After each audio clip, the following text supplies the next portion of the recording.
యేసుక్రీస్తు ప్రశస్తమైన నామంలో ఈ యొక్క శుక్రవారం రోజున యేసుక్రీస్తు ప్రభు వారు ఆ సెలవులో పలికినటువంటి 6వ మాటను మనము ధ్యానిద్దాం.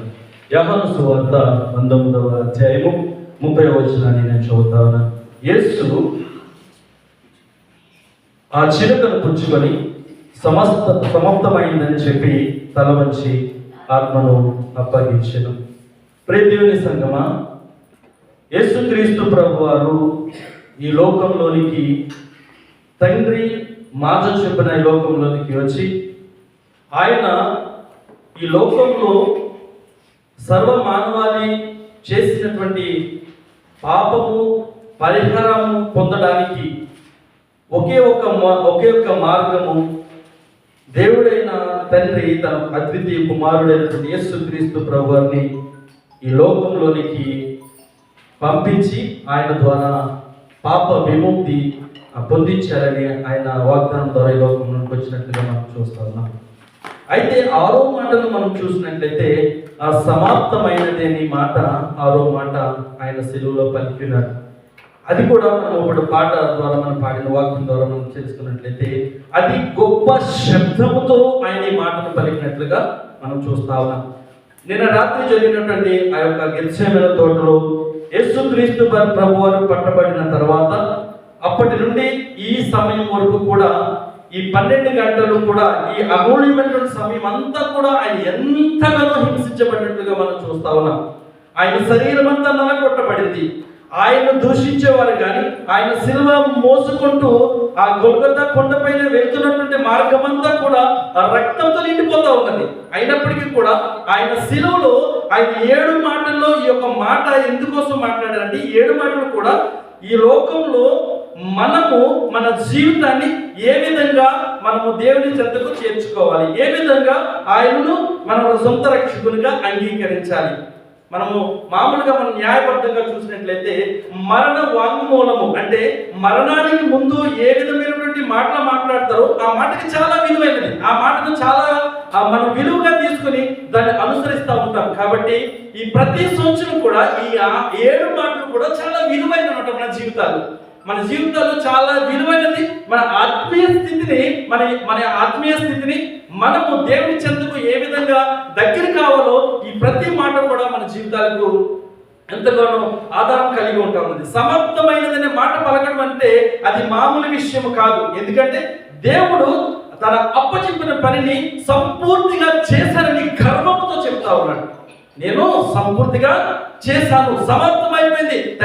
తండ్రి నువ్వు ఏ ఉద్దేశంతో అయితే ఈ మానవాళి పాపపు జీవితంలో అపవాది చేత బంధింపబడినటువంటి ఈ మానవాళి ఏ విధంగా బంధింపబడ్డారో ఆ పాప విముక్తిని నేను కలిగించడానికి నీవు పంపిన ఈ ఉద్దేశము నెరవేర్చనని ఆయన ధైర్యంగా గొప్ప శబ్దంతో పలికినట్లుగా మనం చూస్తా ఉన్నాం. అయితే మనం చూసినట్లయితే ఆయన ఏమి సమాప్తం చేశాడంటే ఆ శరీర శ్రమలను ఆయన సమాప్తం చేశాడు. ప్రియదేవుని సంగమా, మొదటిగా శరీర శ్రమలను ఆయన ఆ సమాప్తం చేసినట్లుగా మనము చూస్తా ఉన్నాము.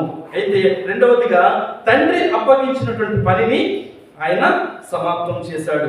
3 ధర్మశాస్త్రమును నెరవేర్చాడు.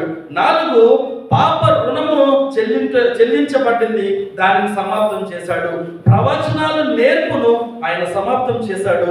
6వదిగా దేవుని మనుషునికి మధ్య గోడ తొలగింపును ఆయన సమాప్తం చేశాడు. ఇన్ని విషయాలను సమాప్తం చేశాడు. ఎందుకంటే దేవుడు తనకి ఇచ్చినటువంటి ఆ పనిని ఆయన సంపూర్తిగా నెరవేర్చాడు.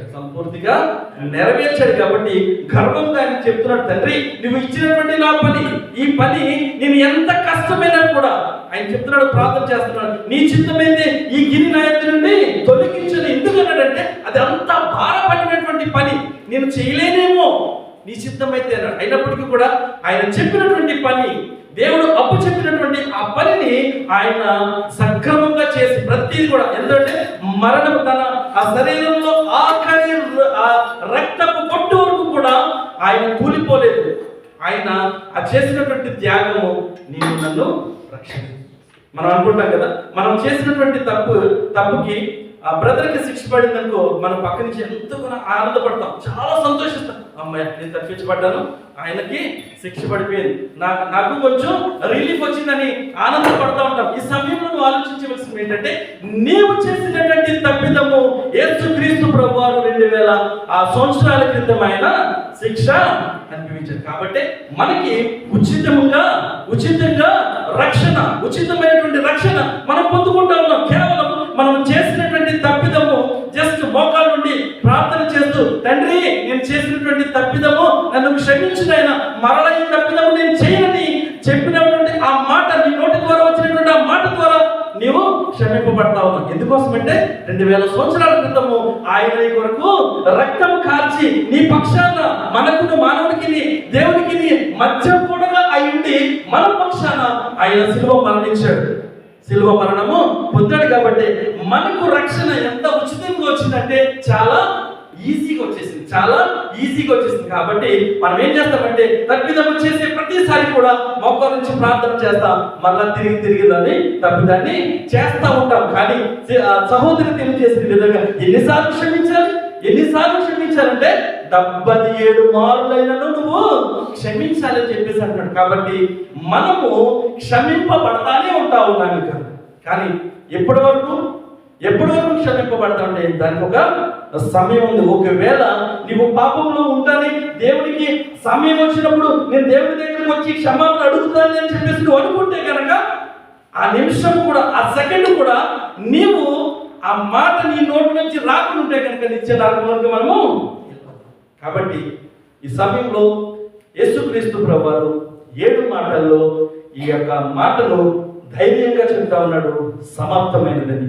నీ నిజ జీవితంలో, నీ విశ్వాస జీవితంలో నీవు కూడా నీవు నాకు అప్పచెప్పిన పనిని నేను సంపూర్తిగా చేయగలుగుతున్నాను. ఆయన నీకు అప్పచెప్పిన పని ఏంటంటే, ఈ లోక మాలిన్యమును నీవు అంటిపెట్టుకోకుండా దేవునికి దగ్గరగా ఉంటూ, ఆయనను ప్రేమిస్తూ, ఆయన చెప్పినటువంటి మాటలను గైకొంటూ, ఆయనను సేవించేవారుగా మనం ఉండాలి, నిత్య రాజ్యంలో చేరాలనేటువంటి ఆశ ఆయన పడతా ఉన్నాడు. కాబట్టి ఆ పని మన మరణము అనంతరము తను సంపూర్తిగా చేయాలని తెలియజేస్తూ ఈ మాట నేను ముగిస్తాను. దేవుడి మాటను దీవించును గాక.